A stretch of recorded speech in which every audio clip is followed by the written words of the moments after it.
Le vieil alcazar, que l'on voit ici dans un dessin réalisé par Anton van der Vniegerd, c'est un artiste qui travaille sur des vues paysagères et qui va être attaché à la cour de Philippe II d'Espagne à partir de 1557. Et il meurt à Madrid en 1571. Il va réaliser de nombreux dessins et nous avons ici la vue de la vieille forteresse mauresque construite à partir du IXe siècle par l'émir Mohamed Ier et ensuite réaménagée par Henri III de Castille, roi de 1390 à 1406. Puis Jean II de Castille l'aménage de nouveau, y crée une chapelle qui sera consacrée en 1434, ainsi qu'une grande salle, la salle de réunion, et où les actes de justice étaient rendus. Nous avons donc, à cette époque médiévale, une demeure tout à fait destinée à la protection du souverain, à la protection du site, placée ici sur le haut de cette colline, de nombreuses tours, mais progressivement, on voit sur le dessin ici du XVIe siècle, les fenêtres se sont ouvertes pour faire entrer de la lumière dans cet édifice. Fut très endommagé lors de la guerre de succession castillane dans les années 1476, et Charles Quint commence à le rebâtir, donnant un ton tout à fait nouveau à la résidence et en faisant les incorporations des styles de la Renaissance. Philippe II continuera à enrichir et à agrandir le site, et faisant venir également des œuvres d'art d'Italie, de France et des Pays-Bas.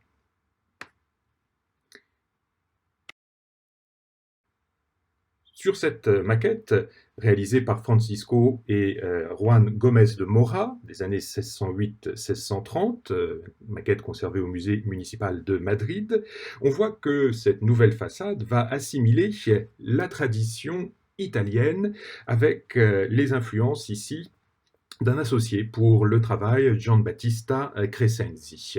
Une façade qui va s'étirer en longueur avec un rythme très linéaire, une partie centrale très marquée avec relief, colonnes, et on garde encore une tradition ancienne avec les tours sur les côtés du bâtiment. Et jusqu'au début du XVIIe siècle, et en tirant jusqu'en 1640, on voit que c'est l'art de Juan de Herrera, qui avait construit l'Escorial, qui influence les architectes pour les résidences royales espagnoles. Il prend ainsi ce goût nouveau, ce goût européen, mais en gardant le pittoresque espagnol avec des éléments de caractère tout à fait vernaculaire. Philippe IV, peint ici par Velázquez en 1644, va régner de 1621 à 1665 et il réside de plus en plus à Madrid, notamment d'octobre à Pâques. Mais les séjours de chasse en hiver ont lieu dans la résidence de El Pardo. Son intérêt pour cette résidence vont grandement précipiter la succession des chantiers. L'allure de ce premier palais modifié, qui a maintenant totalement disparu, on en retrouve une silhouette à taille plus réduite, plus condensée, dans le palais ducal de Lerma. C'est exactement le même type de résidence, fait également par le même architecte, Juan de Herrera, avec une animation sur les façades, des ouvertures qui sont devenues bien régulières, on les voit tout au long de cette façade principale, quelques ornements très légers dans la partie centrale, avec un beau fronton incurvé et de grands médaillons. La résidence est faite pour la famille Sandoval y Rojas, qui va d'ailleurs y faire venir le roi Philippe III pour l'éloigner des courtisans qui œuvrait contre cette famille de Rojas. La résidence a perdu maintenant une grande partie de ses décors intérieurs. À l'heure actuelle, c'est un hôtel, les Paradors espagnols installés sur des sites patrimoniaux. Mais la structure a gardé la physionomie d'origine. Sur la gauche, on distingue aussi une galerie et à droite se trouvait aussi le passage vers le couvent dont on aperçoit l'église à l'arrière de la diapositive sur la droite. À gauche du site se trouve aussi un vallon très abrupt, exactement comme dans le site de Madrid. une galerie latérale, un jardin qui se donnera sur l'arrière, sur la partie gauche, un vallon très marqué. On a ici vraiment un beau témoignage et un beau souvenir du premier état de la résidence du Palais Royal de Madrid. L'allure de ces bâtiments est tout à fait typique de cette fin du XVIe, du début du XVIIe siècle. Nous avons par exemple ici le Carcel de Cortés, ou Palacio de Santa Cruz, à Madrid, une prison plutôt noble, remodelée ensuite à partir de 1629 par Gomez de Mora, avec une grande élégance quant à la structure, au rythme de la façade, mais avec beaucoup de retenue pour la partie ornementale, une certaine gravité finalement du bâtiment qui est totalement rompue, d'où l'absence de tristesse lorsqu'on regarde cette façade. Cette gravité est rompue par le portail central, où tout à coup nous avons des éléments très italianisants qui arrivent, une belle silhouette de portique triomphal, avec grande arcature, un étage noble rehaussé jusqu'au sommet de la toiture et terminé par un grand fronton triangulaire. Ce bâtiment est juste à proximité de la Plaza Mayor de Madrid, une place qui, elle aussi, si l'on regarde le bâtiment central, est construite avec le même rythme, un bloc d'habitation, deux grandes tourelles sur les côtés, mais ici enchâssées, englobées dans toute la construction moderne de la place. La place était un lieu important des cérémonies et des manifestations de Madrid. C'est là où se faisaient les processions solennelles, les grandes processions et les cortèges lors des fêtes les plus importantes tout au long de l'année, et où l'on faisait aussi les autos da fé, les actes de foi, des autos da fé qui n'étaient pas forcément tous tragiques, mais qui étaient donnés donc dans cette grande place. Et sur l'image en bas à droite, vous avez la vue des gradins temporaires, des constructions faites pour ces cérémonies où le roi pouvait ainsi être vu en public. Car contrairement à la cour de France, le palais royal que nous allons voir n'était absolument pas accessible à la population ou au plus grand nombre, pas de visiteurs, et donc le roi reste une image assez rare dans le quotidien des Madrilènes.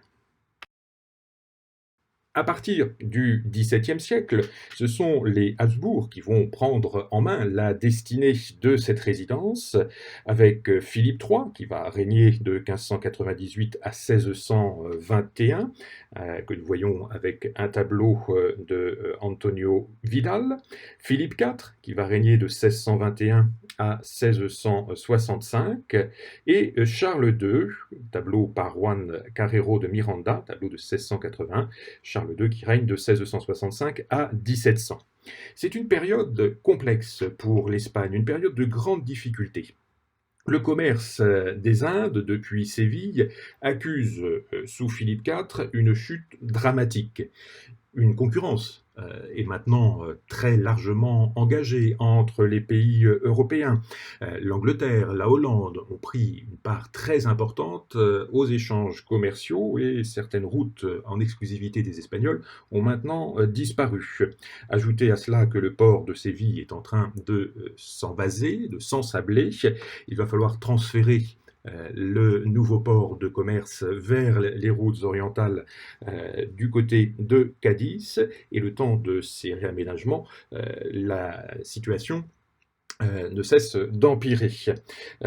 Les souverains construisent alors de moins en moins, ayant de moins en moins de taxes et de recettes, et finalement, pendant cette période, le plus grand promoteur de construction reste l'Église, car elle perçoit des revenus en nature, et elle va pouvoir édifier deux nouvelles églises selon les principes de la contre-réforme et entraîner l'arrivée du style baroque de façon importante à l'intérieur de la couronne espagnole. L'ancienne Alcazar donc, était une construction que l'on peut voir sur cette image, une construction assez vaste. On voit ici donc la façade rebâtie à partir de 1636 sur la partie droite du bâtiment, mais qui conserve à l'arrière encore les tours et la silhouette de la résidence médiévale.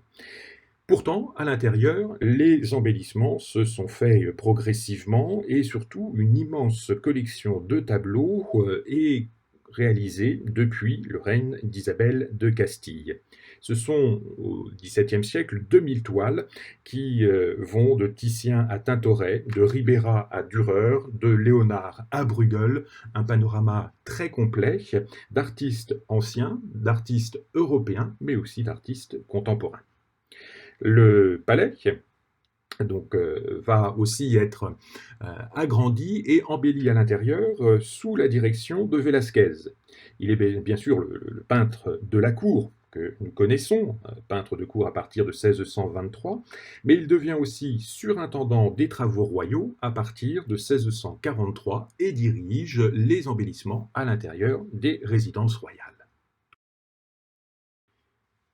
Sur cette image, nous distinguons, avec cette maquette et le plan, la structure du palais telle qu'elle était conçue à l'origine. Un palais en bloc, palais carré, tout à fait dans les habitudes de la couronne espagnole, avec des cours patios à gauche et à gauche les appartements du roi, à droite les appartements de la reine, une division qui restera marquée vraiment très longuement à l'intérieur de la résidence de Madrid, une place importante pour la chapelle royale, comme on le voit ici dans la construction nouvelle, et sur la gauche, donc dans la partie rosée, on voit la structure de l'édifice médiéval. Donc un bâtiment qui, pendant cette période, va doubler de superficie et il va encore doubler par la suite pour devenir une immense résidence pendant le XVIIIe siècle. Dans la partie de la façade que l'on peut regarder en bas sur la gauche, on peut distinguer des fenêtres où va être installé un atelier pour Velázquez, le temps de réaliser la peinture des Ménines. Ce célèbre tableau est effectivement créé à l'intérieur de la résidence de façon à éviter le voyage chaque jour pour des séances de pause des membres de la famille royale. Il était plus commode alors d'utiliser l'appartement du prince Balthazar Carlos, concédé le temps des travaux pour la réalisation du célèbre tableau des Ménines. On aperçoit la structure du salon avec l'emplacement du chevalet sur l'image en perspective à droite, emplacement où était donc installé Velázquez lorsqu'il peignait ce tableau. À l'intérieur de la pièce se trouvait tout un ensemble de peintures, notamment un grand tableau de Jordaens qui était au fond de la pièce de l'atelier, un tableau aujourd'hui conservé au musée du Prado. Dans cette ancienne résidence, l'accumulation de chefs-d'œuvre est assez impressionnante et le grand salon des miroirs que l'on peut voir ici est complètement repensé par Velázquez en 1659. Un plafond, on a le relevé sur la droite, est réalisé par Mitelli et Colonna, une tradition et un savoir-faire venu d'Italie par ces artistes qui vont peindre à fresque l'histoire de Pandore. Et pendant tout le XVIIIe siècle, jusqu'à la construction du nouveau palais, cette salle fait partie des grandes salles prestigieuses où sont accrochées de très nombreuses toiles parmi les grands chefs-d'œuvre de la pièce des collections de la couronne espagnole. À proximité se trouvait aussi un salon octogonal, le salon Octogone, construit en 1647, qui était en quelque sorte une salle jumelle de la tribune des offices à Florence, un endroit où l'on concentrera les pièces les plus importantes de la collection. Et très vite, donc, la vocation quasiment muséale du palais de Madrid commence à se faire jour. Un salon neuf, construit en 1636 pour abriter les peintures de grand format et notamment celles des grands peintres qui ont pu portraiturer Charles Quint à Muhlenberg. C'est la peinture que l'on voit au-dessus de la porte sur l'image de droite, un tableau qui est fait par le Titien, mais on y voit aussi le Rapt des Sabines par Rubens et Crayer, une chasse à l'ours de Rubens, en partie découpée mais conservée encore aujourd'hui, et aussi toute une série de bustes peints par Titien, à la façon de reliefs en médaillons, de trompe-l'œil donc, représentant les Césars, les grands empereurs de l'Antiquité. Philippe II va ainsi donc pouvoir bénéficier d'une collection tout à fait importante au moment où il s'installera à l'intérieur de la résidence.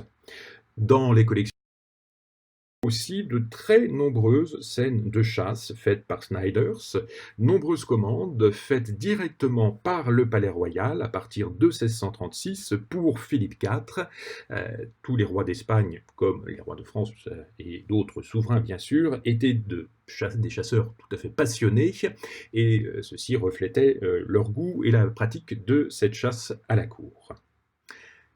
À proximité, pour disposer d'un édifice et de religieux desservant le palais royal, c'est une tradition espagnole très ancienne de lier la résidence du souverain à un couvent.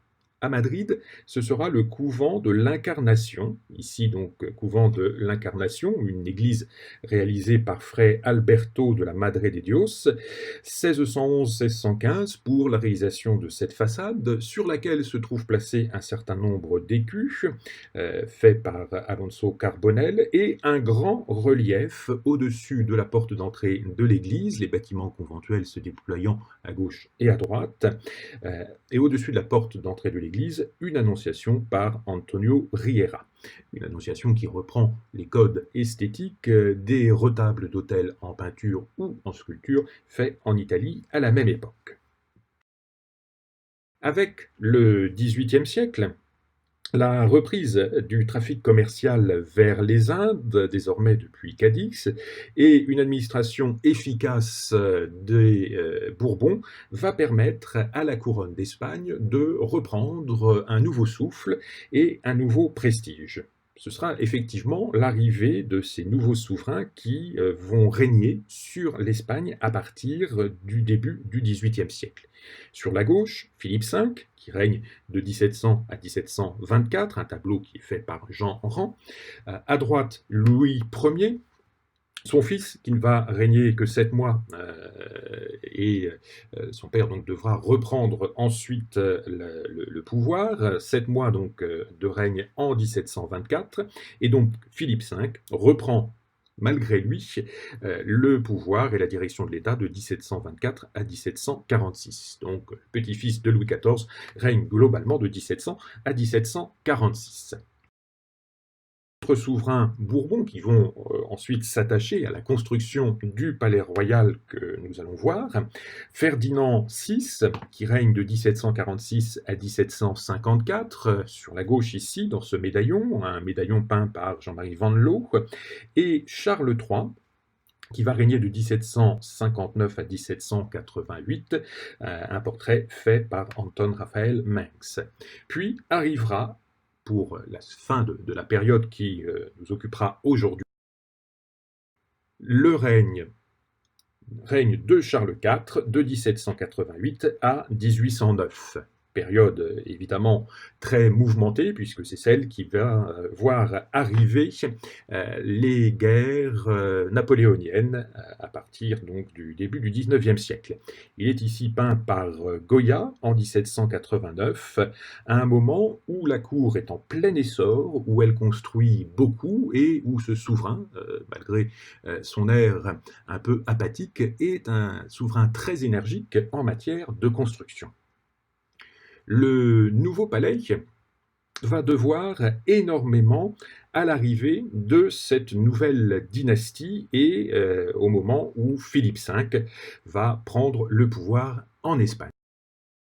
Au moment où le jeune roi arrive, il trouve la résidence espagnole particulièrement austère. L'Alcazar de Madrid est encore un mélange de bâtiments du Moyen Âge et de constructions beaucoup plus modernes, tout comme le Louvre au moment où l'on va s'emparer des agrandissements à partir de François Ier. Il y a cette même cohabitation de bâtiments archaïques et de bâtiments plus confortables.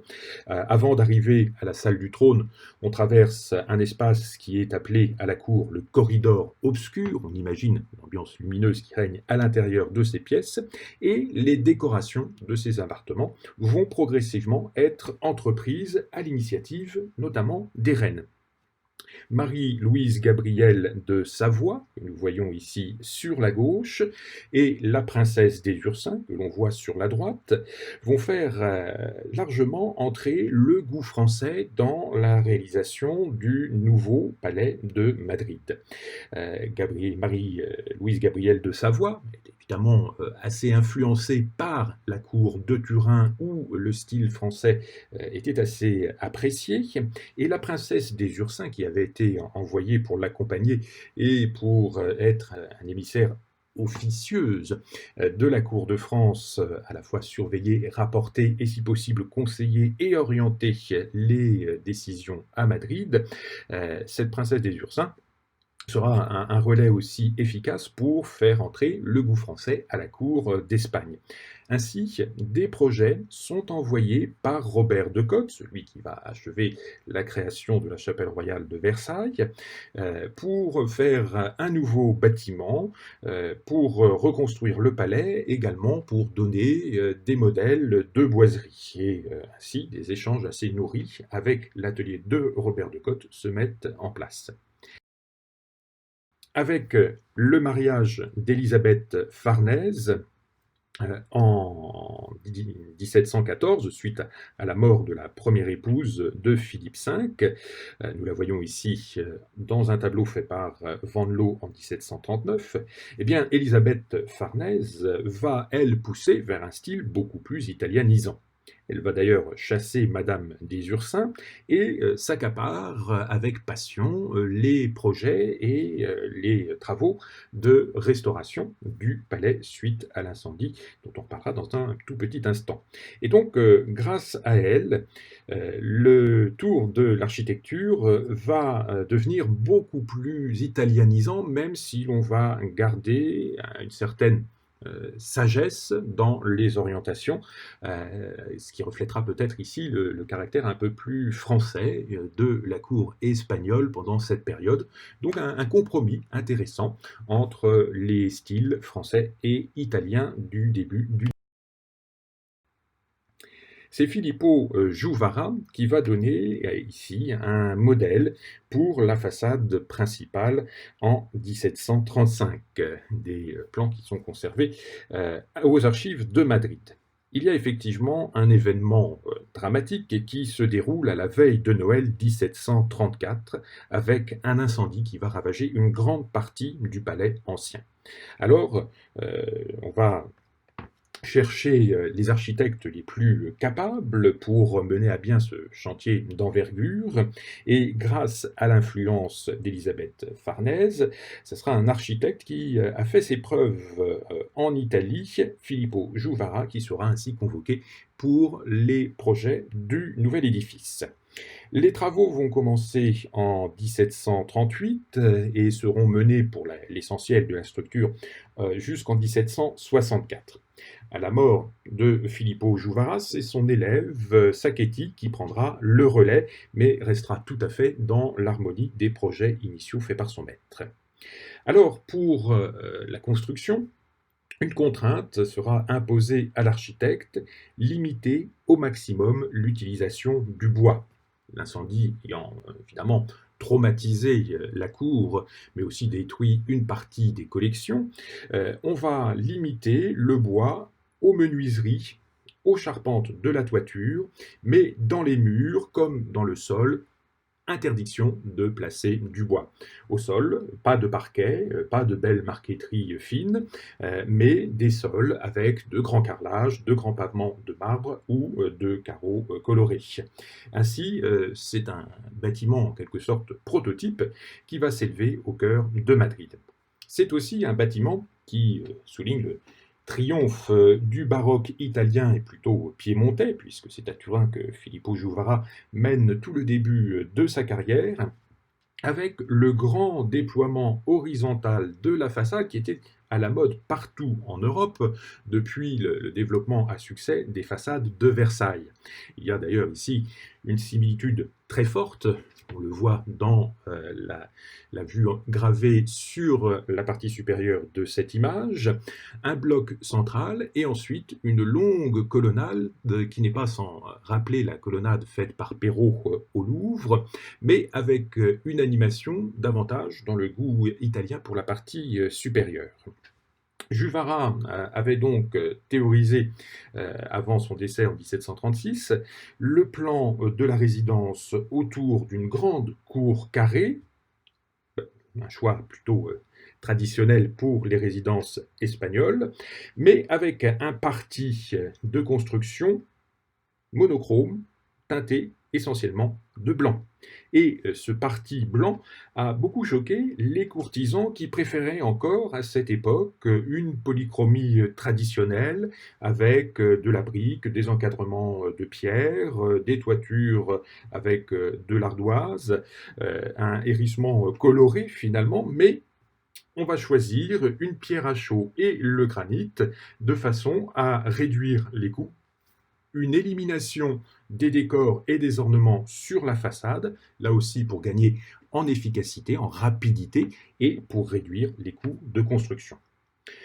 Rodriguez réalisera dans une seconde période la chapelle royale en forme d'ellipse pour terminer les travaux, et Sabatini sera celui qui fera les extensions définitives et qui réalisera ensuite l'essentiel des décors.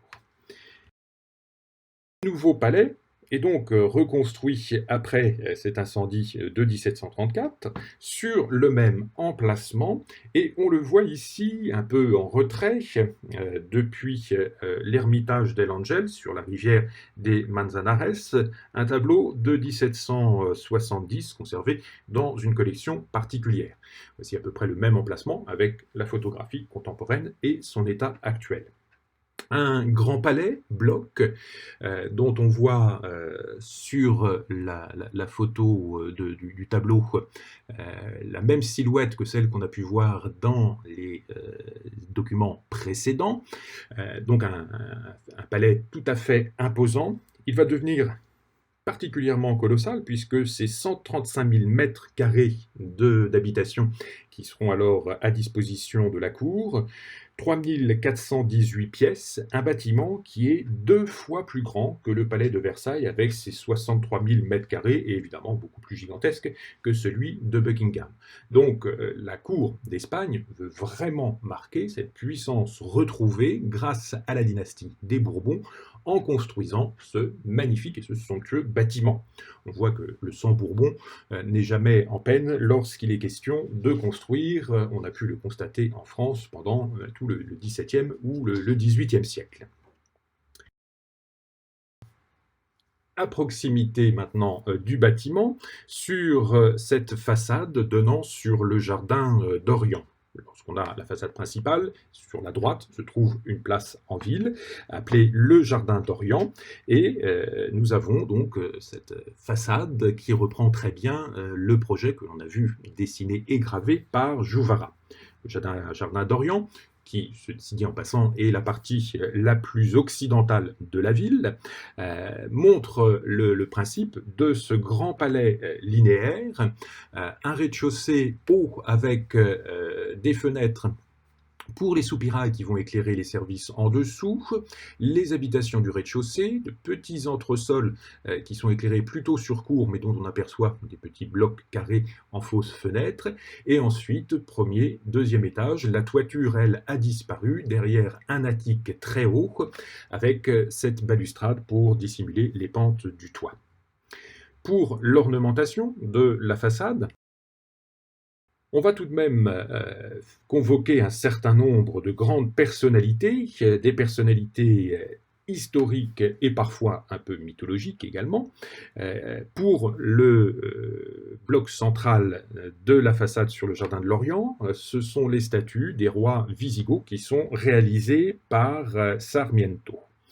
Au centre, le blason complet de la couronne d'Espagne, sculpté par Olivieri et Castro entre 1749 et 1743, et de chaque côté, ce sont deux rois gothiques, Leovigildo Recardero, Lubia, Teodoro, qui seront ainsi décorés sur la façade.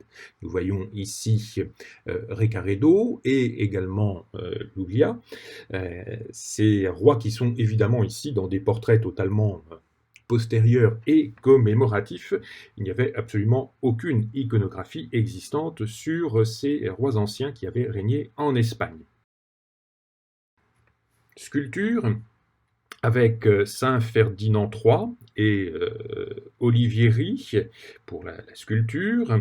Maintenant, des sculptures qui sont faites et conservées dans le jardin Sabatini, c'est celle que l'on voit à gauche, et des modifications, des reprises comme celle que l'on voit ici à droite. Sur la balustrade supérieure était à l'origine projeté une série de 84 rois espagnols, depuis les Wisigoths, les 4 empereurs romains qui étaient nés en Espagne, qui devaient se trouver sur le portail d'entrée.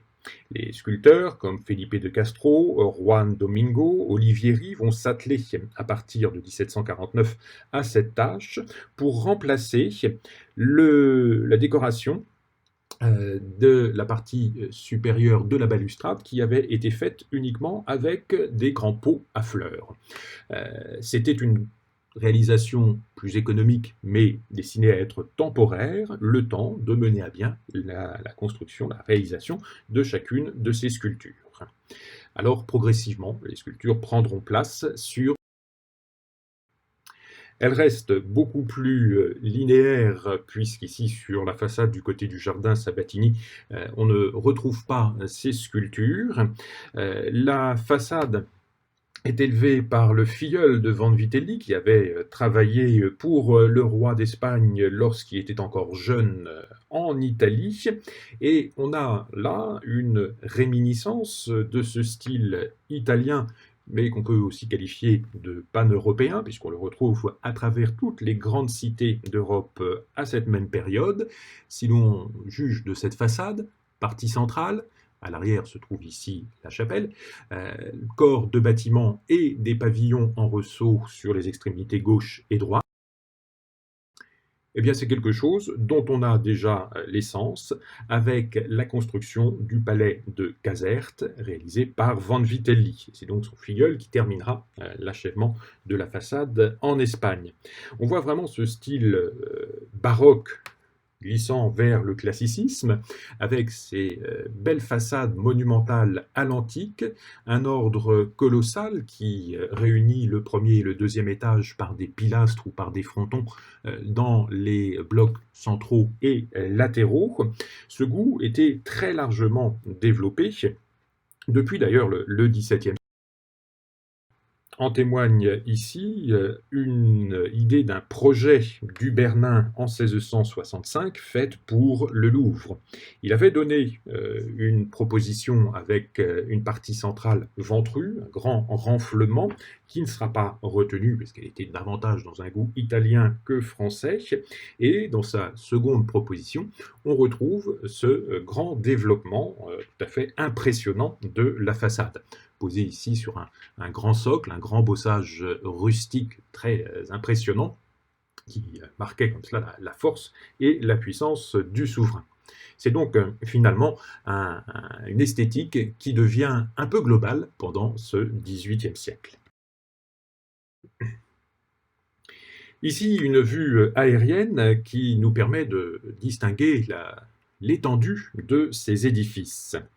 La cour principale, qui est celle que l'on voit à droite, donc le plus près de nous, donnait à l'origine sur un jardin.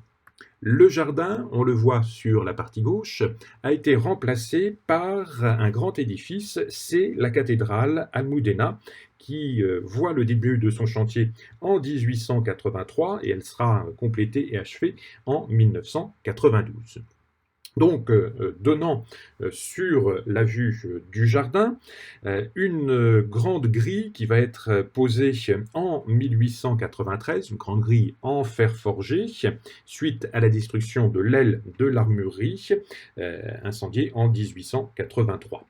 Ainsi, on a un nouvel ensemble pour un accès monumental à travers cette grande cour qui, progressivement, va devenir la cour la plus importante, la plus officielle. Charles III commande une extension du bâtiment, donc seule l'aile de San Gilles, l'aile sur la droite de la photo de droite, seule cette aile de San Gilles sera élevée. On distingue sur la gauche le début d'une autre aile, mais seulement la partie basse qui ferme la cour et protège aussi des vents qui viennent depuis le Petit Vallon.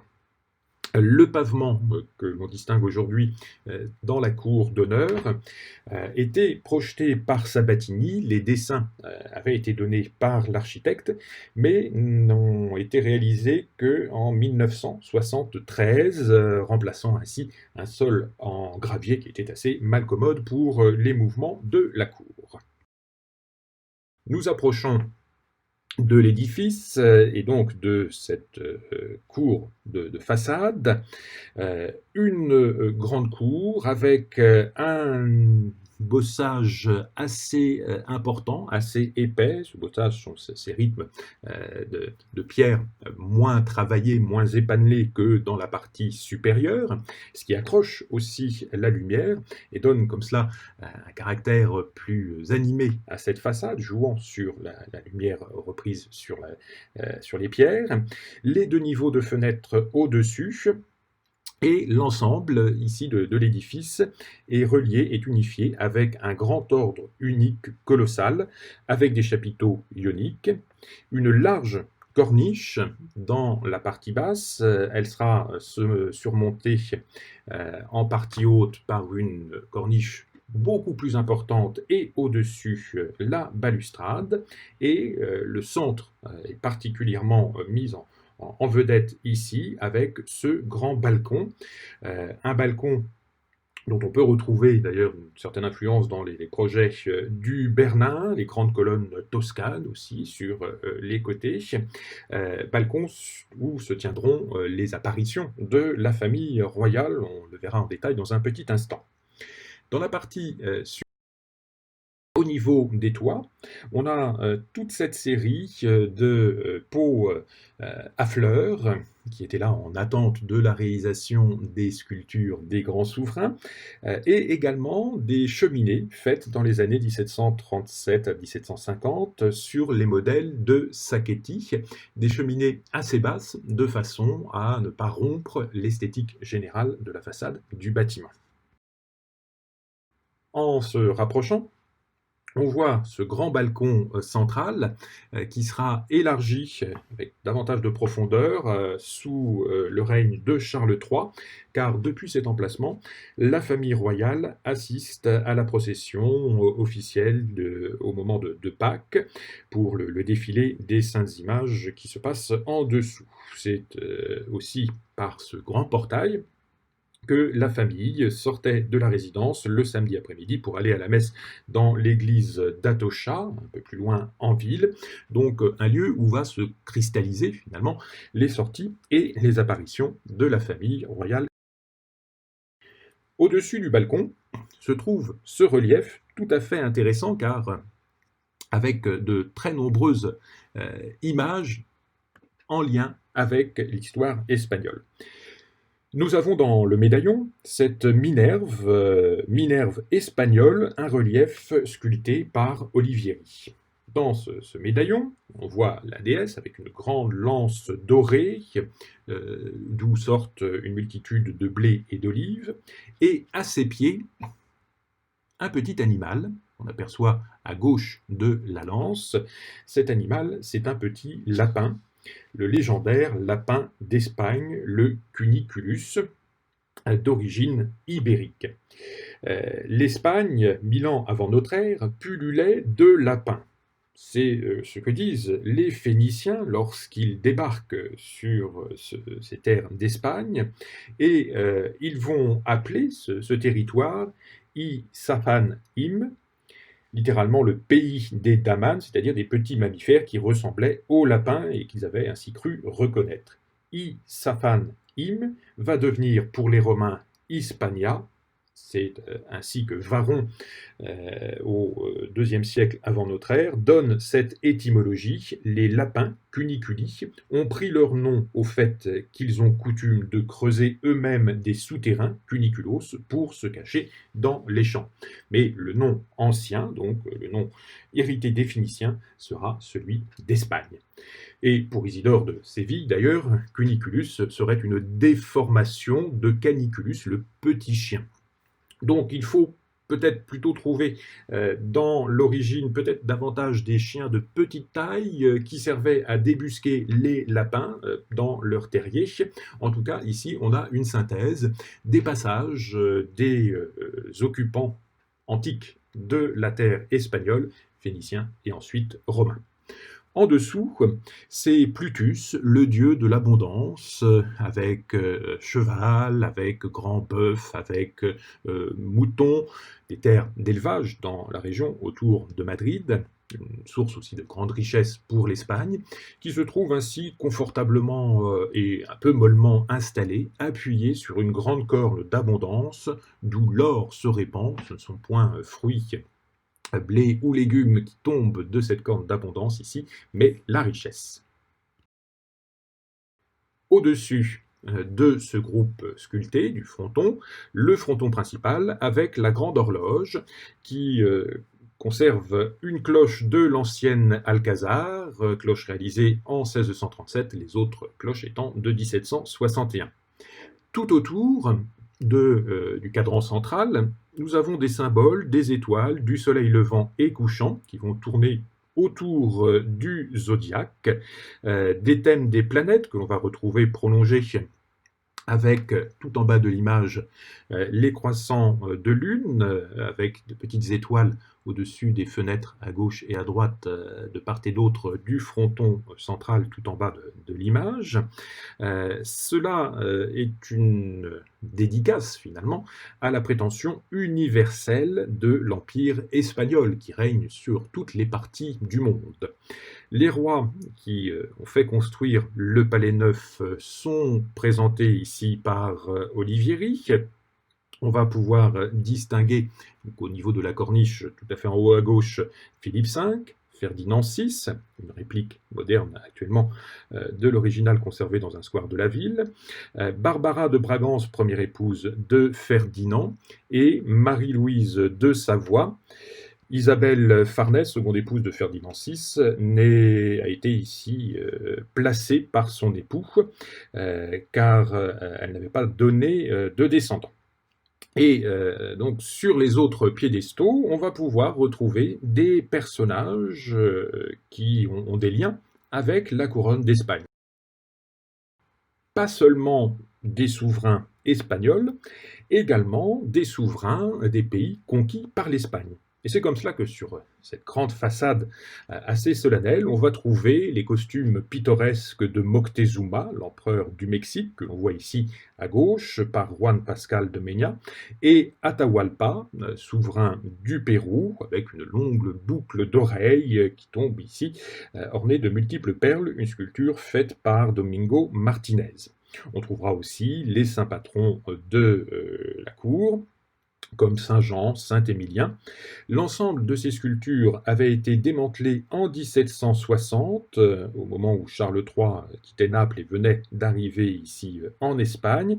Il donnait un caractère plus néoclassique, davantage en vogue, et ces sculptures, qui sont beaucoup plus agréables à l'œil finalement, mais seront déplacées, mises en réserve et seulement réinstallées sur les façades beaucoup plus tard.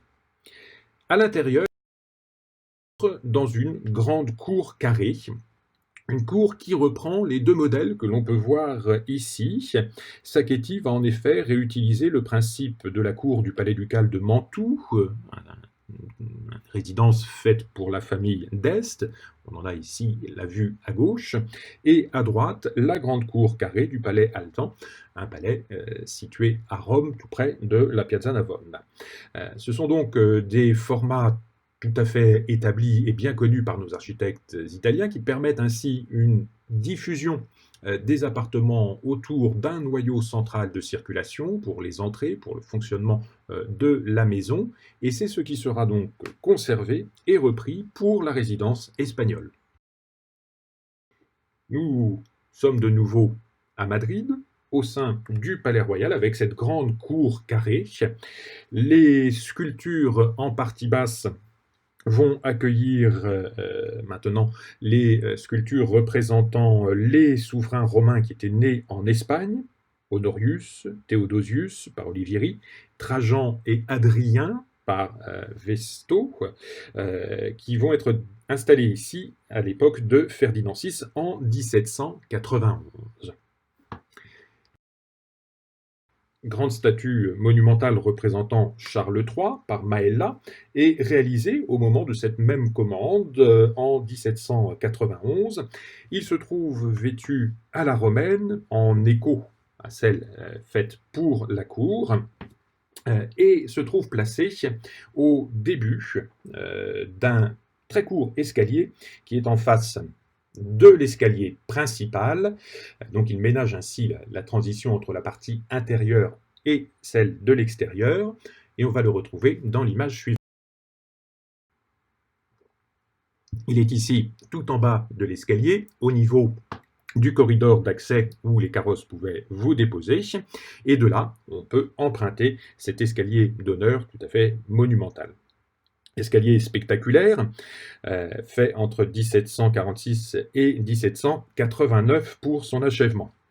Au départ, dans cette partie centrale, était prévue la chapelle, mais elle sera décalée à l'arrière du bâtiment pour améliorer finalement l'efficacité des parcours et puis la hiérarchie des cérémonies à l'intérieur de l'édifice.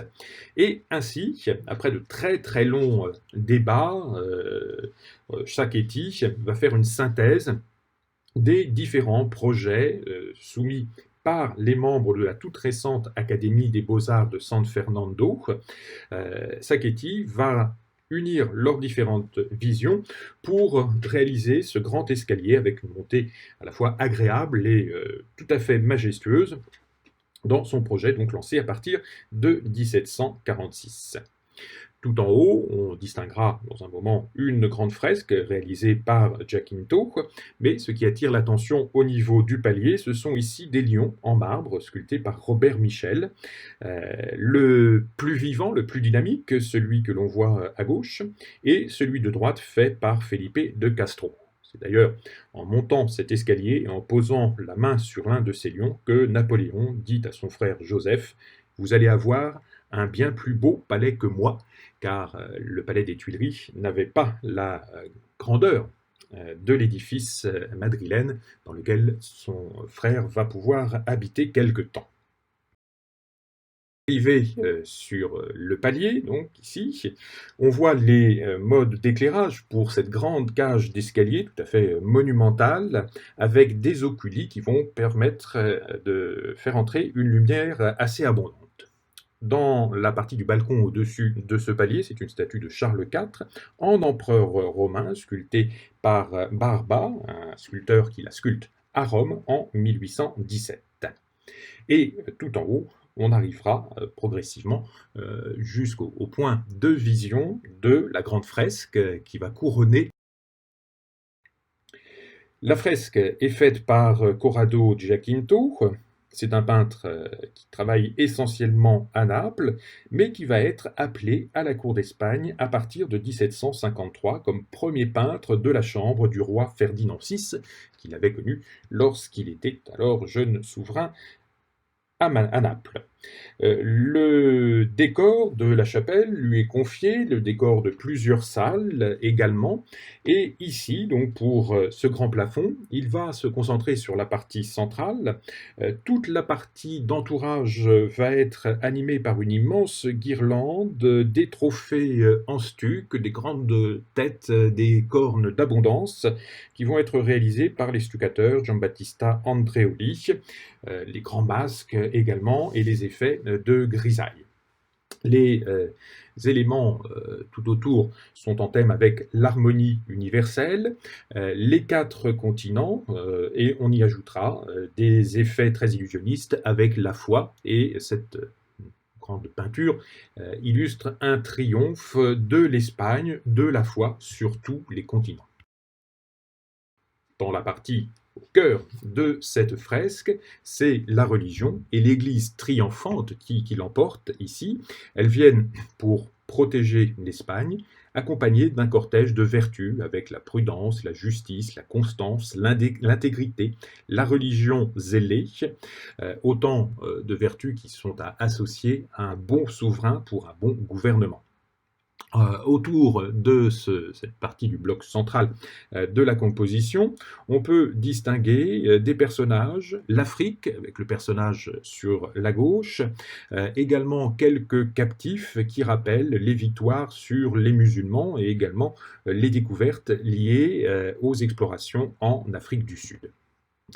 Après cette arrivée en majesté à l'intérieur de l'édifice, on accède au premier salon, salon des hallebardiers.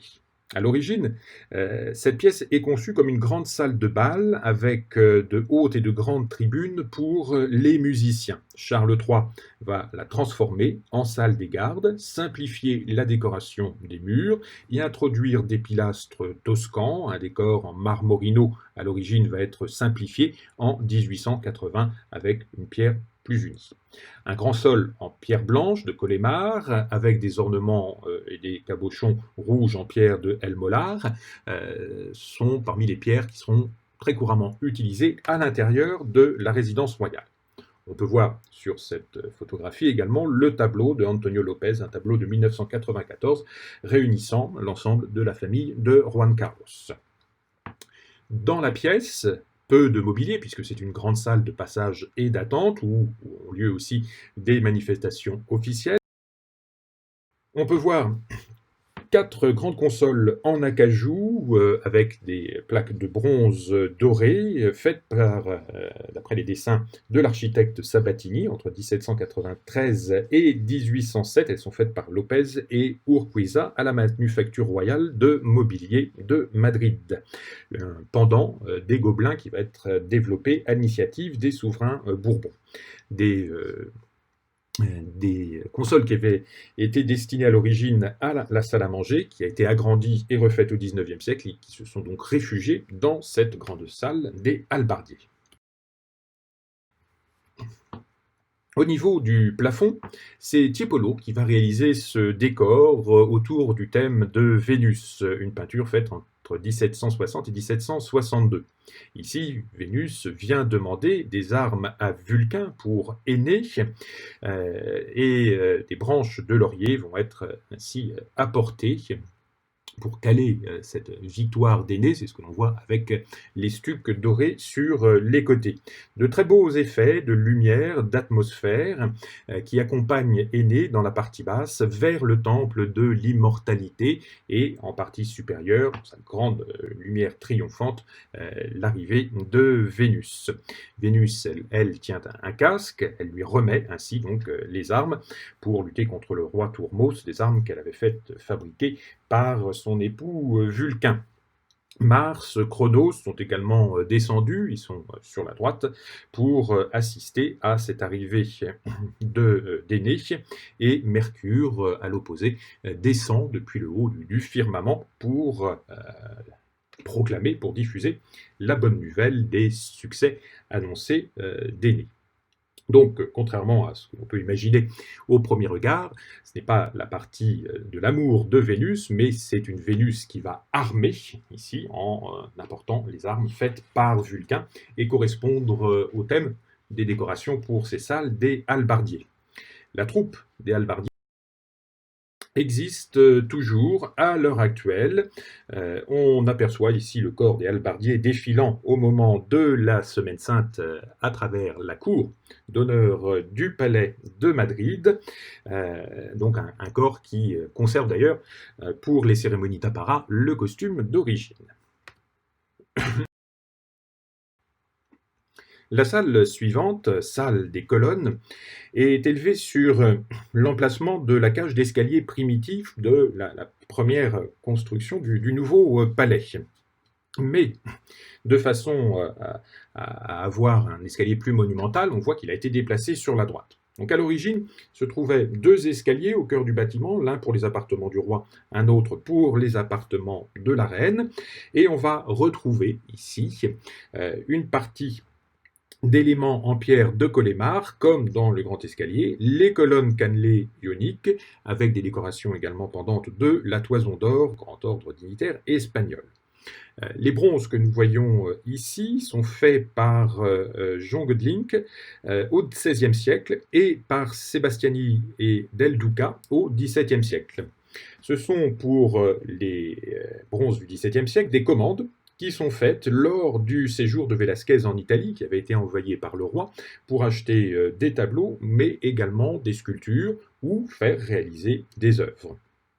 Des bustes d'empereurs romains en jaspe et porphyre complètent le décor. Et sous Alphonse XIII, la pièce sera très largement remaniée pour la décoration. On verra arriver ici également un grand tapis en 1926, les lustres qui sont arrivés depuis Paris en 1848 pour le mariage d'Isabelle II, et on voit ainsi se succéder les strates du temps à l'intérieur de cette résidence qui est toujours en activité et qui sert toujours pour les cérémonies officielles.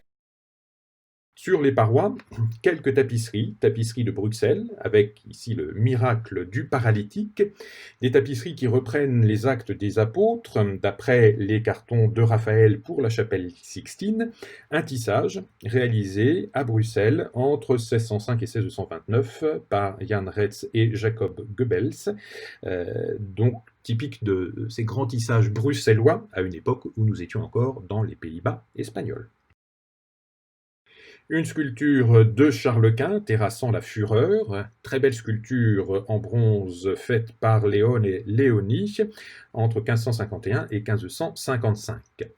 Au Palais Royal se trouve une réplique faite par Barbedienne en 1878. Ici, nous avons le modèle original de la moitié du XVIe siècle conservé aujourd'hui au Prado. La commande est passée à Bruxelles en 1549 avec différentes sculptures, des formats différents, des matières différentes, et on va représenter le souverain ici après la disparition de son épouse Élisabeth de Portugal. Léonie va dans une première œuvre monumentale réaliser un projet de sculpture, mais en 1550, il envoie une lettre au cardinal Granvelle demandant l'autorisation d'ajouter d'autres éléments à la sculpture. Et ainsi, il va rajouter la figure de la Fureur, plutôt que de représenter une province conquise à proximité. Au départ, l'idée était de réaliser la figure emblématique de Muhlenberg aurait signifié la victoire sur l'Allemagne, d'un point de vue diplomatique qui était plus prudent peut-être, et plus modeste de représenter simplement la victoire sur la Fureur, en quelque sorte l'hérésie aussi. Et en 1551, on voit que la maturation pour cette sculpture va être assez longue. Une autre lettre demande à Granvelle s'il peut le représenter en armure, comme un des membres de la milice chrétienne et des archanges, avec une attitude plutôt hellénistique, avec le contrapposto, avec ce déhanché, mais reprenant ça une silhouette connue de Marc Aurèle. Et comme cela, il va donc combiner plusieurs traditions, après une longue maturation, pour faire cette sculpture représentant Charles Quint, terrassant la Fureur, sculpture achevée en 1555. au plafond de la grande salle, que l'on peut voir d'ailleurs depuis l'escalier, c'est l'élément qui fait le lien entre les deux parties du bâtiment. On voit des décors en stuc qui sont faits par Rouska en 1761, dans les angles des médaillons des quatre éléments. Charles IV va utiliser cette salle très vaste comme salle de bal. Auparavant, elle avait été salle de banquet et de célébration. C'était aussi la salle où se faisaient les lavements de pieds au moment du jeudi saint, puis le repas était ensuite servi par le roi. Elle reste toujours une salle d'audience assez importante. C'est là où sont reçus des souverains ou des chefs d'État étrangers. On a ici l'exemple donc en situation de la salle en 2016, au moment de la réception officielle du couple Obama. Au-dessus, la fresque de Giacinto, une fresque réalisée entre 1762 et 1763, avec un Apollon apparaissant et sortant comme une force de la nature de l'obscurité et entraînant derrière lui la lumière. Aurore et Zéphyr le précèdent, il est suivi par le cortège des heures, et tout en dessous, ce sont les saisons que l'on peut voir avec un intéressant jeu de regard vers la divinité solaire. Les déesses placées sur le nuage supérieur sont celles qui vont regarder au plus près le soleil, figure de l'été. Cérès et le printemps en dessous donc sont juste à côté, alors qu'en dessous, dans une espèce de débordement de vigueur, on voit un Bacchus complètement amolli et un Vulcain tout en bas pour les enfers, mais aussi pour les heures sombres de l'hiver. Et chacun est placé plus ou moins près du soleil, regarde plus ou moins le grand char d'Apollon, exactement comme dans la représentation faite par Charles de la Fosse dans le salon d'Apollon à Versailles. S'ouvrent les appartements officiels du souverain. Nous voyons ici une représentation d'un dîner de Charles III devant la cour, aux alentours des années 1775, tableau fait par Luis Paret y Alcazar, un tableau conservé au Prado. Les salles sont tout à fait destinées à un cérémonial très rigoureux, très fixe, avec une étiquette très importante, codifiée depuis le XVIe siècle pour organiser la vie d'une cour pléthorique. La cour de Versailles est importante, la cour de Madrid est entre 2 ou 3 fois plus importante, les charges étant plus que redondantes, avec de très nombreux dépositaires. C'est le principe des quartiers que nous avons en France, mais il est complètement exacerbé en Espagne, d'où le besoin de cette immense résidence. Et pour dérouler des cérémonies, on comprend que ces grands appartements aient été sans cesse complétés et agrandis, et qu'ils trouvent ce point superbe à partir du règne de Charles III. Après les premières pièces que l'on a pu voir, c'est l'arrivée immédiate dans la plus importante, grande salle d'étiquette par excellence, celle du trône ou salle d'audience du roi. En jargon de cour, elle est aussi appelée le salon del Besamenos, le salon des baisemains, car ici se représentaient les cérémonies d'allégeance au roi par ce geste du baisemain. L'emplacement de ce grand salon d'apparat est inchangé depuis 1732. Il donne au centre du bâtiment, au centre de la façade, sur le grand balcon que l'on a pu voir depuis la cour d'entrée. Les décors, eux, sont achevés en 1772, suivant les choix du conseiller du roi, le comte Sparavera, un Italien, son nom d'origine est Felice Gazzola, et il demande pour la réalisation du mobilier, pour les textiles, des dessins à Gian Battista Nastali, qui était architecte à Plaisance. Il choisit avec lui les intervenants pour les fresques, et aussi une combinaison tout à fait exceptionnelle et luxueuse de matières, de couleurs pour cette grande salle du trône. Toute la partie des bois sculptés pour les grands miroirs est réalisée par Robert Michel, cette fois-ci un intervenant français, et un grand tapis complète le décor, un tapis avec en motif central l'étendue du règne de l'Espagne sur les deux mondes, puisque au pied du trône on aperçoit deux globes bleus, les deux parties du globe terrestre, une réalisation qui est faite à l'époque de Ferdinand VI, dans le respect de l'iconographie et des décors qui avaient été faits par son grand-père, l'ensemble étant réalisé par la manufacture des tapisseries de Madrid. L'original est conservé, c'est une copie contemporaine, puisque la salle sert toujours pour des manifestations officielles. Au-dessus, nous avons ce grand plafond qui est réalisé par Giambattista Tiepolo et achevé en 1764. Il représente la grandeur et le pouvoir de la monarchie espagnole. Une autre vue sur l'ensemble du plafond qui montre ces moments avec des apothéoses de la monarchie espagnole. Elle est totalement glorifiée, mais l'air circule de façon tout à fait intéressante à l'intérieur de la composition. Ce n'est pas une juxtaposition de personnages. Il n'y a pas de cadre non plus qui viennent délimiter l'espace, comme dans la galerie des Glaces à Versailles, où on a aussi un grand plafond en longueur. Quelque chose qui correspond davantage donc, au type de réalisation que l'on fait à partir du XVIIIe siècle. Au niveau de la corniche, ce sont les représentants des différents États, des différentes nations, et dans les nuages, des allusions symboliques et mythologiques. On peut voir le déroulé du plafond, peint ici montré avec ces différentes petites séquences, car le représenter dans son étendue, le prendre en photo est assez compliqué. Les différentes petites sections, donc près du trône, on voit un grand arc-en-ciel avec un Phébus qui chasse les crimes, les furies, et le roi qui révèle ainsi la justice.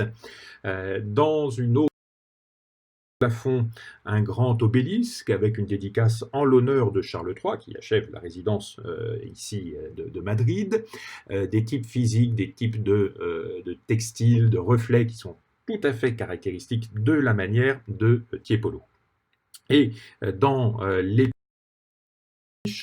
on va voir arriver les différentes parties du monde, les continents, Neptune ici sur la gauche avec son trident, puisque la couronne espagnole règne aussi sur les mers, des personnages qui vont représenter l'Afrique du Sud, Tiepolo avec Domenico et Lorenzo, ses fils, travaillent ici tout à fait dans la poursuite du grand succès qu'ils avaient eu dans la réalisation du chantier de Würzburg pour le baiser de paix et de la justice, ici juste en dessous d'une représentation d'Apollon, avec ses deux figures accolées, la justice avec son épée, la paix avec le rameau d'olivier.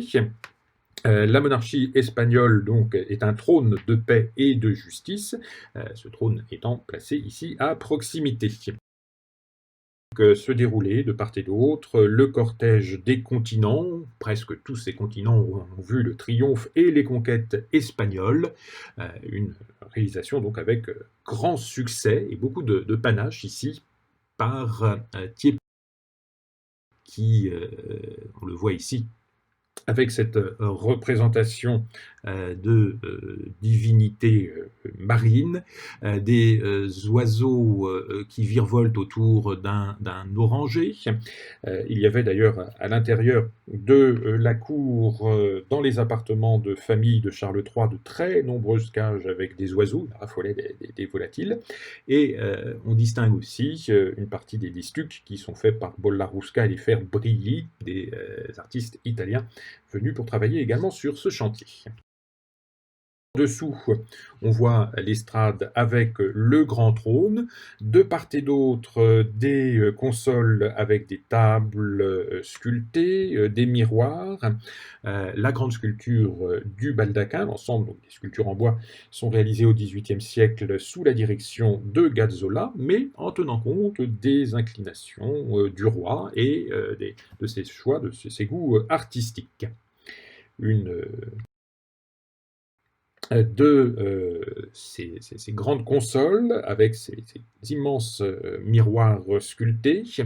Également les broderies qui sont réalisées entre 1764 et 1766 par Andrea Cotardi, d'après les dessins de Giambattista Natali, qui avait travaillé au Palais de Naples auparavant. Un velours génois qui sert pour la base et des broderies qui sont ensuite faites à Naples en fil d'argent par le brodeur et le doreur de la cour, monsieur Cotardi. Les soies ici sont italiennes, elles viennent de Gênes.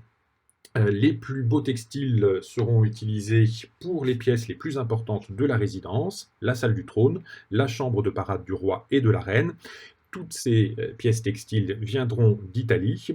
Pour les autres pièces, ce sont des décors de soie qui sont faits à Talavera, qui viennent du royaume de Naples.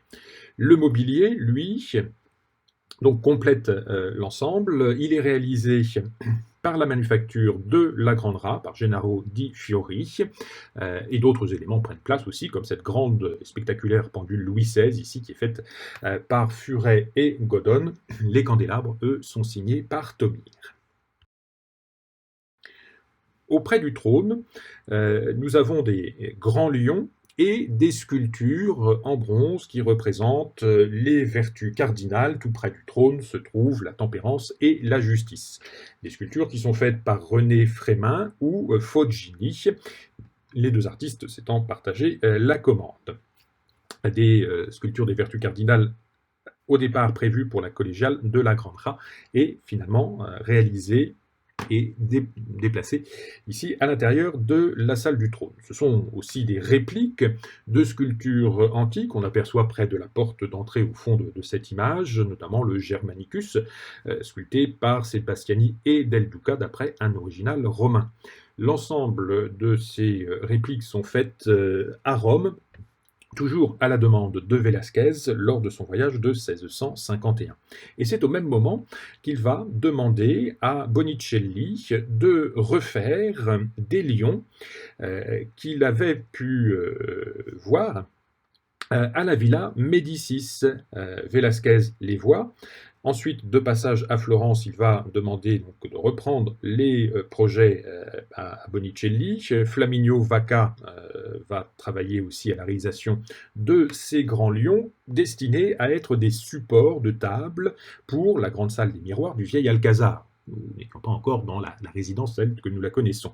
Et finalement, Charles III va faire restaurer ces tables en 1788 et Pierre Michel va placer 4 de ces lions autour du trône et d'autres tables vont subsister et elles sont toujours visibles au musée du Prado avec des plateaux de grandes pierres dures avec de magnifiques incrustations. Autour, ce sont aussi des lustres en cristaux vénitiens achetés auprès de l'ambassadeur Pesaro. Ce sont les seuls lustres du XVIIIe siècle, toujours en place à l'intérieur du palais. On distingue ici deux trônes pour le roi et la reine d'Espagne. Le trône d'origine que l'on voit à gauche est maintenant conservé dans la partie musée de la résidence royale. Chaque souverain avait un trône modifié avec son médaillon et son profil.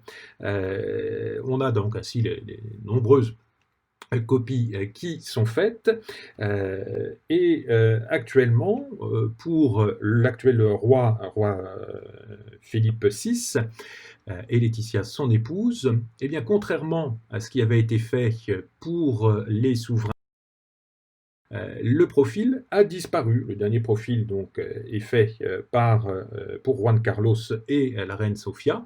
Et à l'heure actuelle, on a quelque chose qui est appelé à rester permanent, puisque c'est juste une couronne d'Espagne qui est représentée.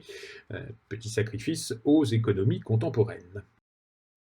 Ensuite se déploie toute une série de grandes pièces destinées à l'apparat. Nous avons ici l'antichambre de Charles III, dite petite antichambre, et elle ouvre vers la salle des colonnes, qui permet ainsi une meilleure communication pour arriver vers la salle du trône. Dans les mémoires de Gotif, nous avons un récit parlant de cette pièce.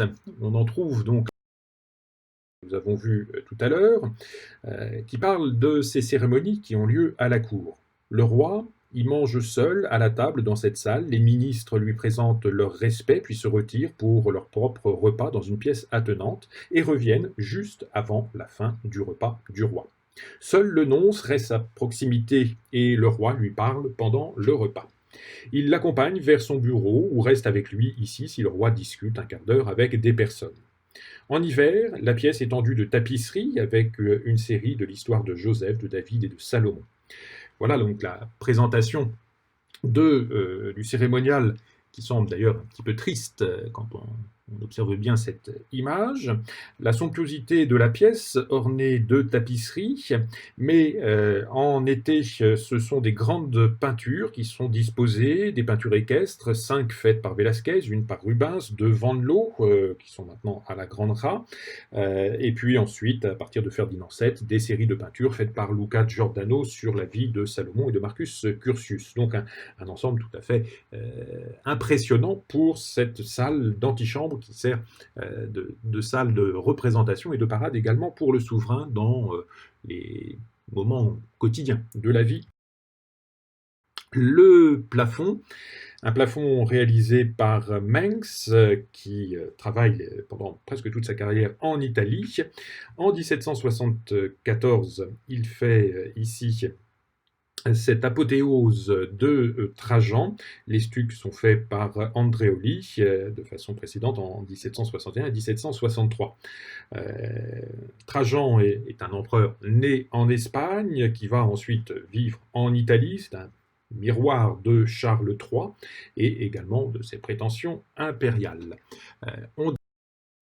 Le grand palais du temple d'Apollon avec les muses, une peinture tout à fait énergique, assez monumentale, avec des corps très structurés, typiques du néoclassicisme qu'introduit Mengs dans la peinture romaine dans cette deuxième moitié du XVIIIe siècle.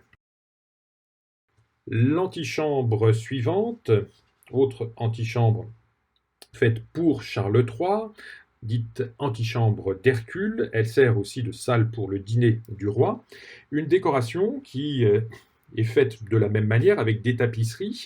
En été, ce sont des tableaux de Titien, Charles Quint, à Boulenbourg, de Van Dyck, le cardinal infant, à Nordlingen, de chaque côté de l'entrée.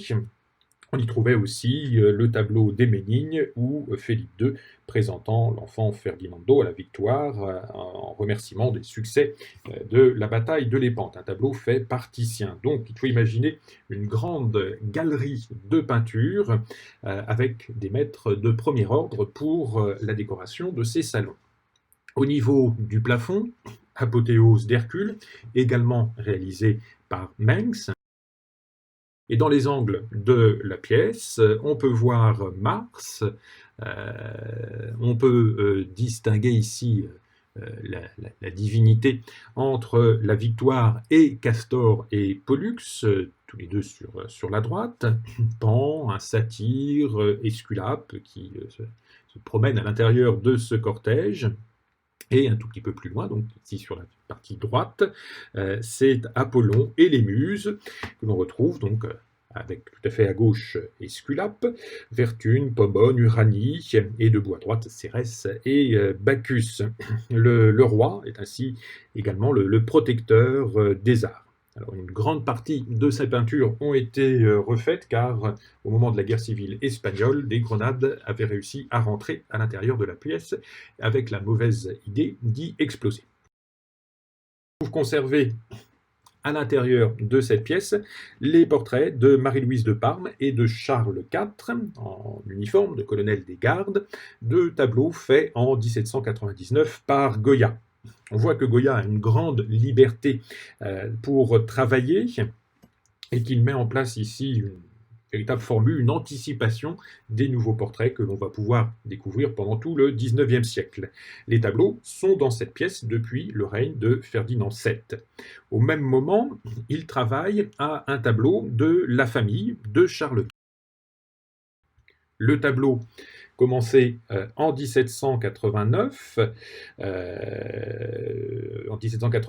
donc pour Goya qui devient peintre de la cour, et il peint donc une nouvelle version en 1799 d'un tableau destiné au palais de la Grande Rat. Il est peint en tout cas dans cette résidence.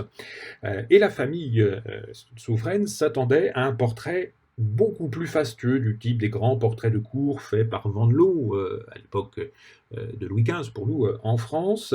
Et on a ici une réalité beaucoup plus crue. Il y a un certain désappointement lors de cette réalisation, même s'il y a bien sûr une mise en scène de la dynastie. Une citation d'Héménide, on aperçoit sur la partie gauche du tableau que le peintre Goya se représente exactement comme Velázquez en situation de peindre. À l'intérieur de la pièce, une pendule tout à fait spectaculaire. Il y a d'ailleurs une collection de pendules et d'horloges à l'intérieur de la résidence qui est assez importante. Nous avons ici cette pendule de Chronos, faite en 1799 par François-Louis Godon.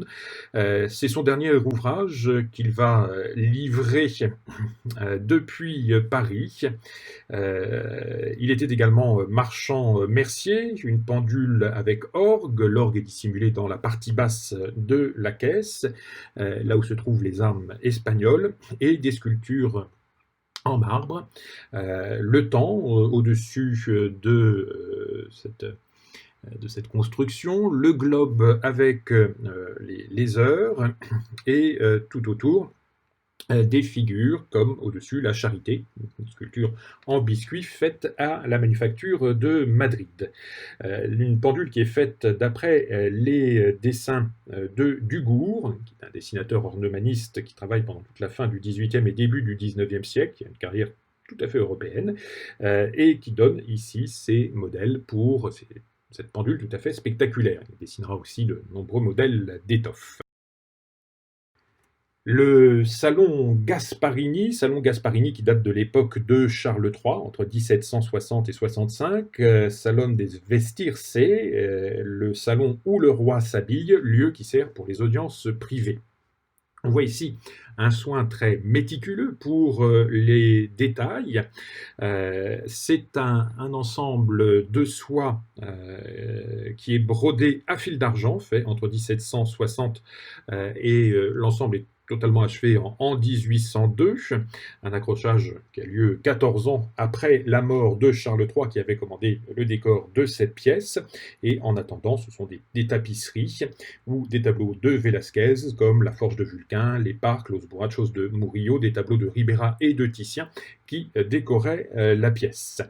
On voit que Ferdinand VII va placer dans la pièce quelques éléments de mobilier qui ne vont pas rester très longtemps car ils étaient très rocailles, ils ne correspondaient plus au goût du moment, et ce sont des consoles néoclassiques et des bronzes qui sont faits par Urquiza qui vont prendre place à l'intérieur de la pièce. Un grand miroir qui est réalisé à la Grande Rat, où un atelier de miroiterie avait été établi, toujours d'après les dessins de Gasparini, comme pour l'ensemble du décor du salon. Le travail donc a été tout à fait long et complexe, d'où cette livraison assez tardive. Les miroirs sont posés seulement en 1815 sous Ferdinand VII. Au départ, une grande commande avait été passée auprès des manufactures textiles de Lyon, commande qui est faite en 1763 à la manufacture Caillac et Chirac. On demande l'envoi d'un brocart du dernier et du meilleur goût.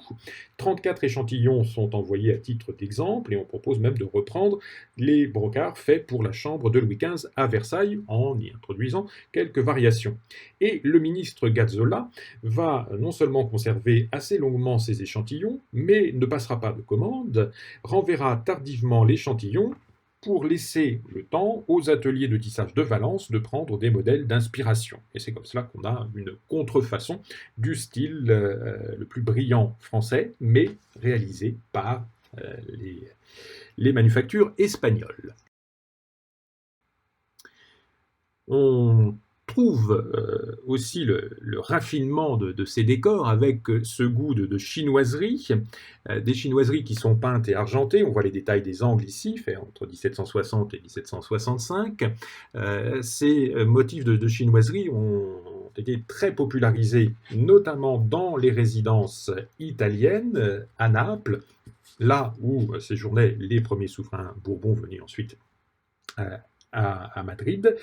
Et donc là, on a une fusion de ce style exotique et tout à fait pittoresque, avec ce foisonnement typiquement rococo. Les séries de pièces, donc des appartements, 3 pièces en enfilade, des décors en marbre pour le sol des années 1760 et 70, de façon à éviter l'utilisation des bois. Le portrait de l'archiduc Léopold d'Autriche, ici grand-duc de Toscane et futur empereur Léopold II. Une série de petites pièces dites en bois tropicaux, car le mobilier et des matières exotiques comme l'acajou sont favorisés. On peut ainsi voir ce très beau secrétaire fait par Westphaler entre 1790 et 1800, d'après les dessins de Dugour, avec des plaques en porcelaine de la manufacture Thiel et Gérard, une manufacture parisienne. Les sièges, quant à eux, sont espagnols et la pendule, elle vient de l'atelier de M. Varcollier à Marseille. Une sélection donc très vaste, très large de fournisseurs, France, Italie et Espagne pour meubler la résidence. De ces petites pièces se trouvait abritée toute la collection des types populaires de Madrid. C'est une série de peintures, de pastels, faits par Lorenzo Tiepolo, le fils du grand Tiepolo. Une série dessinée aux alentours de 1775, destinée au cabinet vert, une suite de portraits croqués sur le vif un an avant sa disparition. Et le roi va placer dans ses appartements privés ses têtes et ses physiques typiques, surtout par l'habillement de la population espagnole. On voit ainsi vendeur de limonade sur la droite, une dame à la mouche, grande mouche ici sur la tempe, sur la gauche, des travaux qui avaient été faits sur plusieurs années. On voit d'ailleurs des améliorations techniques au fur et à mesure de l'avancée de son travail. La chambre de Charles III, une grande chambre de parade réalisée de 1764 jusqu'à la mort de Charles III en 1788. Les premiers stucs et les décors sont faits par Gasparini et sur le mur, c'est un Pékin de soie. Des tableaux religieux en grande partie qui ornaient la pièce, des tableaux surtout de Raphaël Mengs lorsqu'elle était encore en utilisation à l'époque de Charles III. Elle deviendra ensuite une salle d'audience sous Ferdinand VII et une vraie pièce de famille qui sera utilisée à partir du XIXe siècle, à partir de 1828. La pièce donc sert vraiment de lieu de réunion de la famille. À cette époque, le roi y fait placer sur la paroi droite au-dessus du miroir une grande dédicace en hommage au souverain Charles III. Servait aussi pour l'apparat funéraire. On a ici le mobilier tel qu'il avait été utilisé en 1788 pour les funérailles de Charles III. Une pièce alors complètement tendue de tapisserie, un lit à baldaquin avec au-dessus un dais, le lit devenant une sorte d'allégorie également du siège du pouvoir et du trône, et donc en cela surmonté d'un second baldaquin. Dans les plus petits appartements, on va trouver des salles au décor et au raffinement qui augmentent encore en somptuosité. Le salon des porcelaines, fait entre 1765 et 1771. À Naples, Charles III s'était marié avec Marie-Amélie de Saxe. Ce goût pour la porcelaine saxon arrive en Italie et on va vouloir concurrencer la porcelaine de Meissen. C'est ainsi que la manufacture de Capodimonte sera créé à Naples. Et une fois la famille arrivée au pouvoir en Espagne, c'est un pendant de cette manufacture de Capodimonte qui va être créé dans les ateliers du Buen Retiro à partir des années 1760. Et un autre atelier sera également en mesure de réaliser les salons comme ceux de Madrid, les salons du palais d'Aranjuez, comme on pourra le voir lors d'une autre promenade.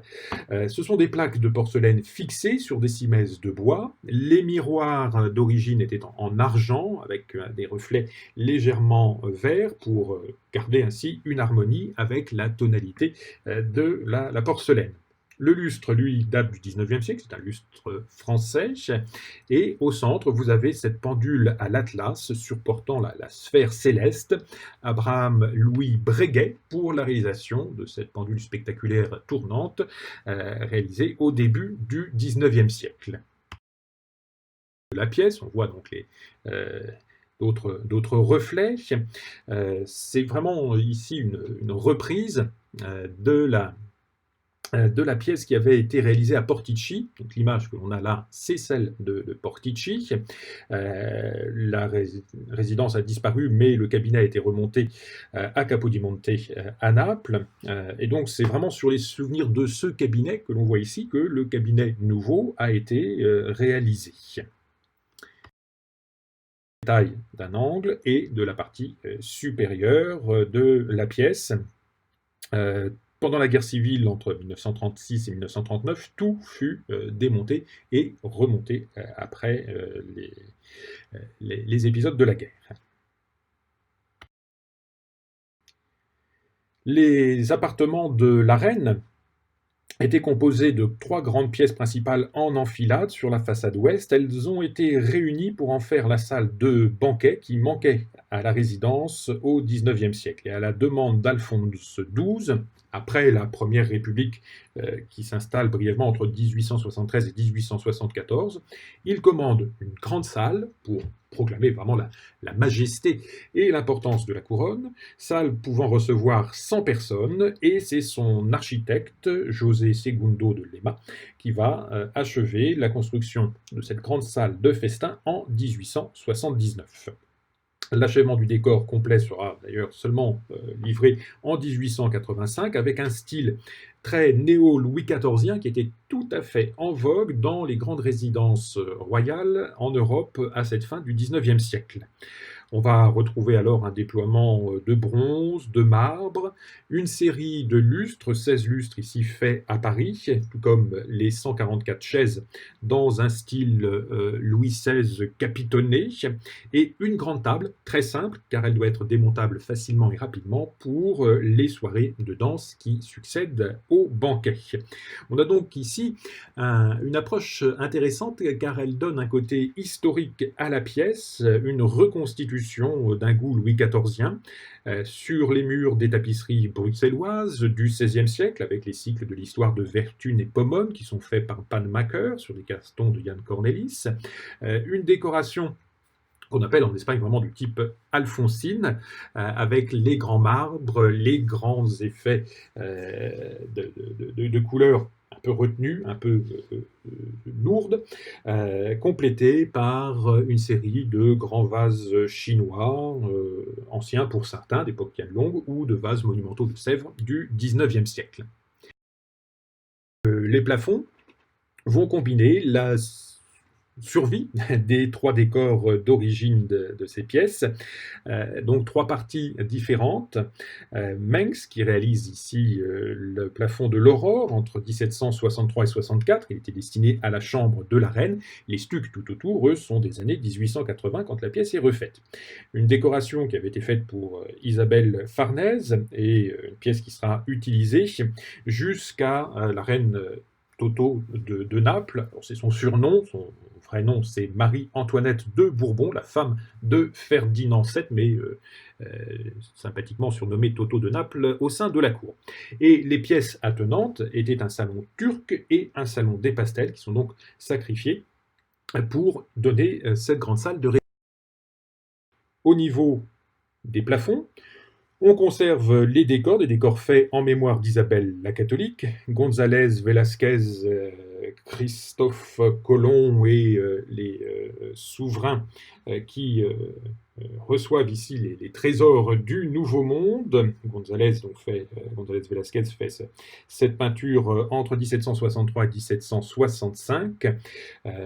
Il prend comme prétexte donc le même patronyme, Isabelle la catholique et Isabelle de Bourbon.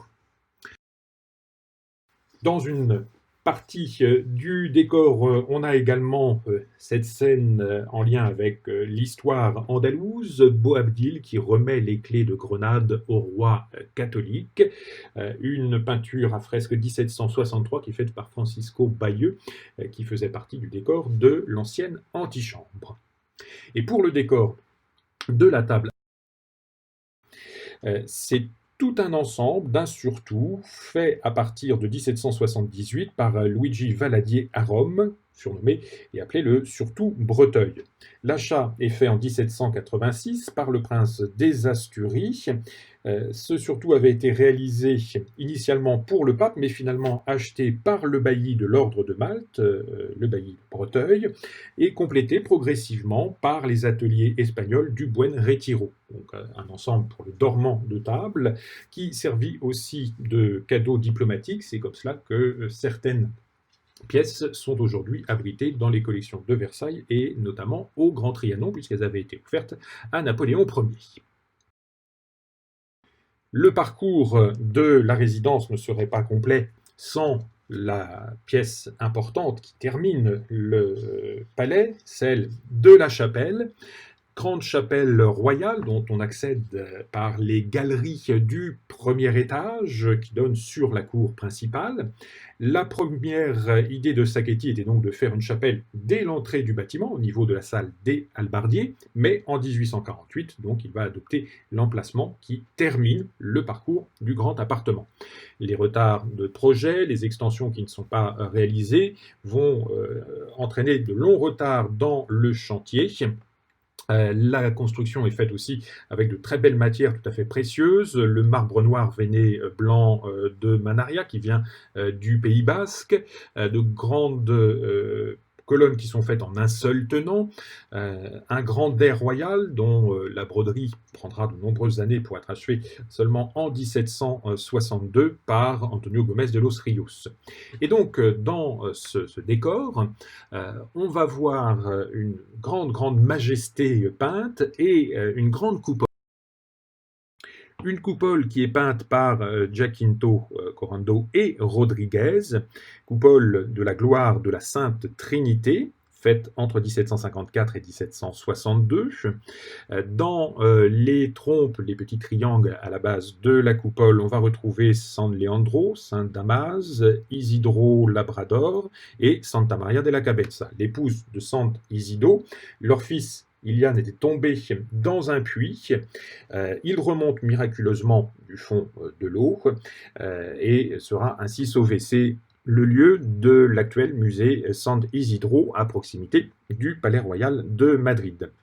Les ornements, toute la partie sculptée, sont faites par Andreoli en 1757. On a un magnifique effet baroque, tout à fait à l'égal de ce que l'on peut trouver dans les églises les plus modernes en Italie, dans cette moitié du XVIIIe siècle.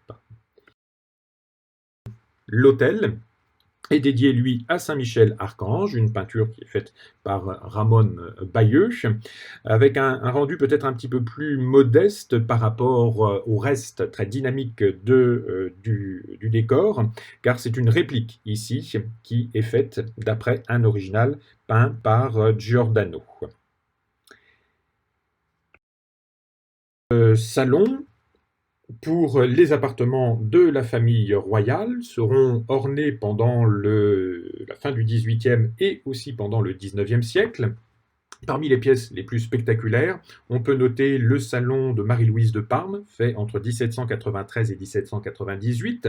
Sabatini y propose une décoration autour de l'apothéose d'Hercule, faite par Bayeux achevée en 1770. Et tout autour, on va trouver des stucs faits par Silici, stucs achevés en 1796. La décoration est totalement couvrante, tout à fait typique du style de Charles IV, ces éléments dans le goût de la résurrection de l'Antiquité que l'on a au XVIIIe siècle, une Antiquité modernisée, des tissus qui sont commandés pour l'occasion à Lyon en 1798 à la maison Pernon, d'après des dessins de Dugourc. Une grande table ronde dans un goût antique qui est faite par Schneider. Les bronzes, eux, sont réalisés par Thomire. C'est un cadeau qui est fait par Louis XVI en 1788.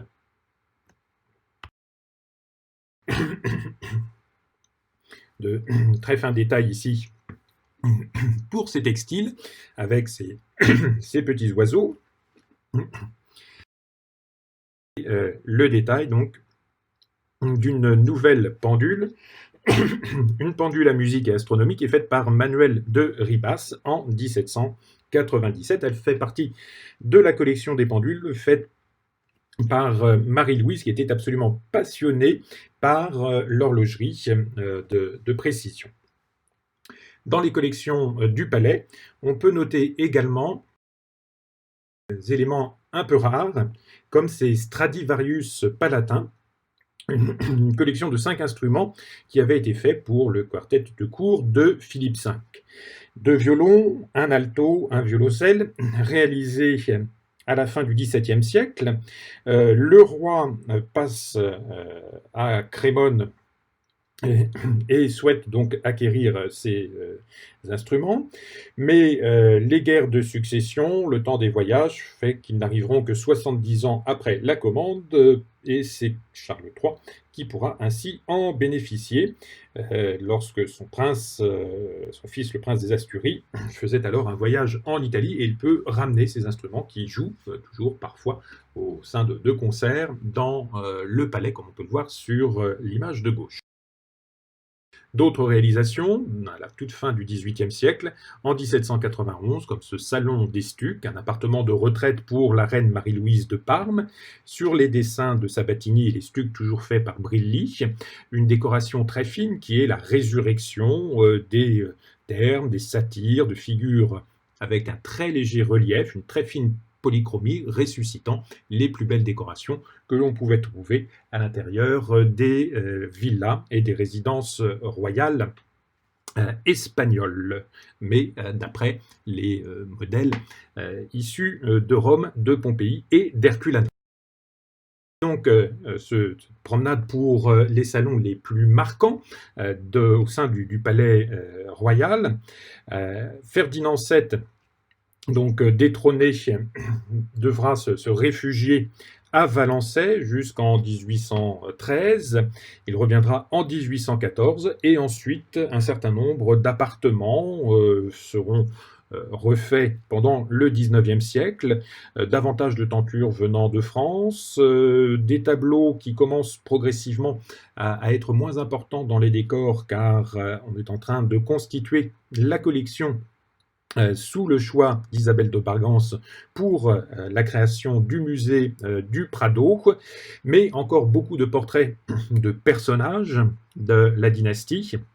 Lorsque Stendhal peut découvrir la résidence espagnole, il nous dit que les salons ressemblaient à des tombes, là où s'accumulaient les portraits et où un seul aurait suffi. Une ornementation effectivement assez austère à l'intérieur de ces grandes galeries.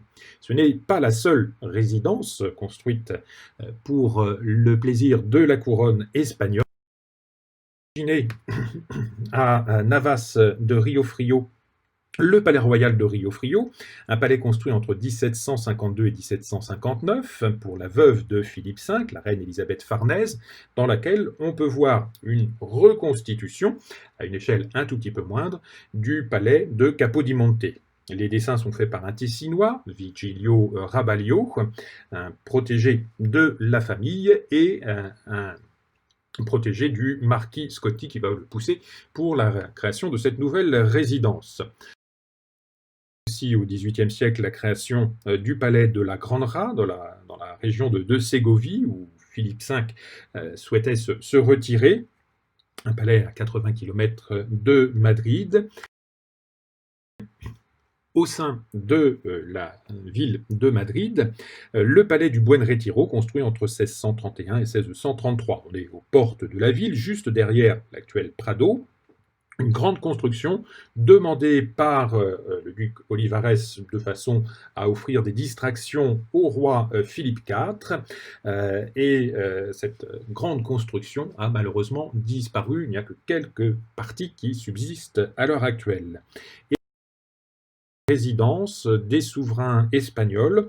On peut la trouver dans le domaine de la Zarzuela, une résidence de chasse à l'époque de Philippe IV, au milieu d'une ronceraie, c'est le nom de la Zarzuela. Les dessins sont faits pour le bâtiment primitif par Juan Gómez Mora en 1634, et depuis 1962 a été devenu l'habitation de Juan Carlos, avec une reconstruction à partir du modèle d'origine.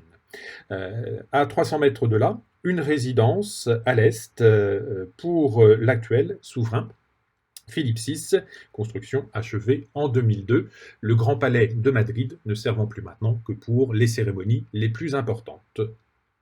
Je vous remercie de votre attention.